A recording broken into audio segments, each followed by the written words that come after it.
Welcome to Talmudic Treasures. Today we're learning Sotah page 34, which discusses the story found in the book of Numbers where Moshe sent 12 spies, one from each of the tribes, to go and to look at the land of Canaan, or modern-day Israel, and to be able to come back and give a report.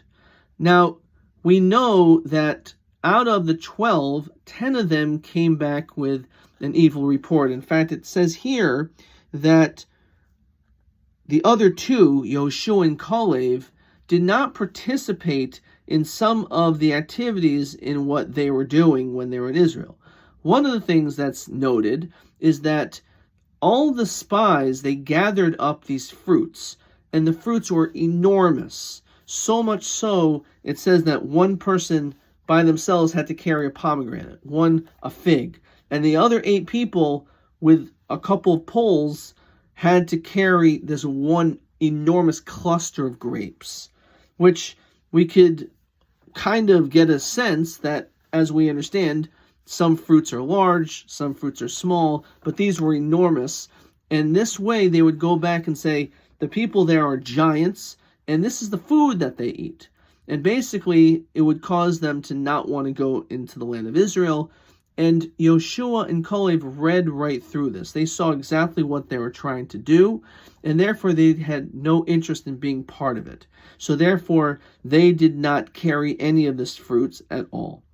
Now, which is interesting, it's also mentioned that Caleb and Yoshua understood the power of being in a group. And if they are going to say something negative, it's possible they could be affected as well.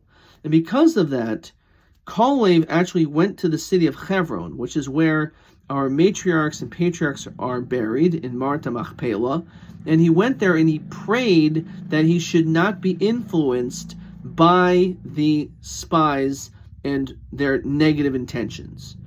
Joshua, he didn't do this because he actually had, before he went, Moshe, who was very concerned to make sure that Yoshua, who ends up being his successor, that everything should go well with him, he actually changed his name. His name was originally Hoshea, and then Moshe added a letter to his name, making it Yehoshua. So it's actually Moshe that created the name, the entirety, the completion of this person, Yoshua. But we see from here an unbelievable thing. Yoshua and Caleb knew what their intentions were, that they were negative, and nonetheless, they still needed to have an additional protection to make sure that they were not negatively influenced. So much so that Moshe had his name changed, Yoshua's name, and Caleb had to go by himself. He went alone to Hebron to pray to make sure that he would not be influenced. And therefore we can understand these are great people. These are righteous individuals. And yet they also recognized the potential of being negatively influenced by one's environment. Certainly we can understand that we, who are on nowhere near the level of a Yoshua or a Caleb, could easily be influenced by our environment.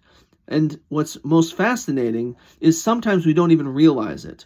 A lot of marketing strategies are teaching you in a subliminal way to purchase their product, and you don't even realize it because they're influencing you in a way that you don't even realize they're touching into your subconscious. And therefore, we have to always be very, very careful where we go, who we associate ourselves with. In fact, in our prayers, every morning we ask God that we should be spared Michaver Mishachin Ra, from an evil friend, an evil neighbor. We want to make sure that the people that are close to us are going to inspire us to become better people, and we hope that we will do the same.